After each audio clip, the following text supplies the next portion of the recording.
Jualanmu masih banyak, ya dijual goblok. Kalau nggak habis ya takdir. Ucap seorang ustadz kepada penjual es. Itulah pentingnya ilmu yang didampingi dengan adab. Ya, tahu kan kayak mana perasaannya si bapak itu waktu diucapkan kayak gitu. Hah? Yang aku kesalkan, di saat ucapan itu keluar, di samping kiri kanan itu orang-orang pada ketawa. Kalian ngetawain apa? Ngetawain perkataan tolol. Apa yang kalian ketawakan? Ada lagi yang klarifikasi, katanya mode ceramahnya memang kayak gitu. Nggak ada itu. Dari raut wajah bapaknya kita tahu kan gimana perasaan bapak itu. Sedih, kecewa. Hah? Tapi dia berpikir, dia seorang ayah, kepala rumah tangga, yang harus membiayai anak-anaknya dengan cara itu. Untuk Pak Ustadz yang terhormat, nggak sepantasnya bapak ngomong kayak gitu, Pak.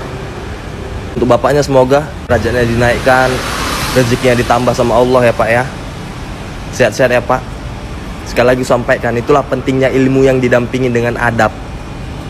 Biar kalau ngomong tuh nggak asal nyeplos. Jadi di sebuah kajian ada Gus atau Ustadz yang mengolok-olok pedagang minuman ya. Kirain mau diborong, ternyata dikatain goblok di hadapan banyak orang. Lalu orang-orang di sekitar Gus atau Ustadz ini tuh malah ketawa. Di sini tuh sebenarnya gue bingung letak lucunya ada di mana. Dan kalau memang ada yang lucu, satu-satunya yang lucu adalah kenapa Gus atau Ustadz bisa bertingkah seperti itu. Lalu di kajian itu si Gus atau Ustadz ini membuat perumpamaan dari dua orang yang berbeda, penjual es dan penjual bakso, dan mereka sama-sama berdoa pada Tuhan di waktu yang sama. Misalnya si tukang bakso ini berdoa pada Tuhan, semoga cuaca di hari itu dijadikan dingin agar orang-orang membeli baksonya yang panas. Tetapi di sisi lain penjual es ini berdoa pada Tuhan supaya cuaca di hari itu dijadikan panas agar orang-orang membeli esnya yang dingin. Lalu doa siapakah yang akan lebih diijabah ya?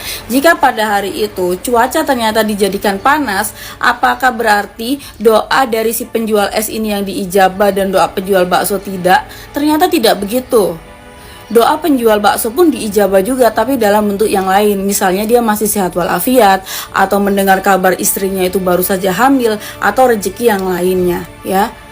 Tapi Gus harus mendengar perumpamaan dari gua. Andai di malam itu ketika Gus mengolok-olok si pedagang es ini di hadapan banyak orang, dan Gus menertawakan pedagang es ini bersama teman-teman Gus di atas panggung ya, padahal si pedagang es ini tuh hanya mencoba mencari rezeki dengan cara yang halal demi keluarganya ya. Lalu di hatinya dia itu berdoa supaya Gus panjang umur, sehat selalu, agar diberi waktu untuk berubah dan meminta maaf kepada Tuhan, bertobat. Lalu Tuhan tidak mengijabah, bagaimana Gus? Lalu ketika di akhirat nanti Gus yang harusnya lancar menuju surga tiba-tiba dihentikan dan diminta Tuhan untuk meminta maaf kepada orang yang pernah Gus lukai hatinya, lalu bagaimana?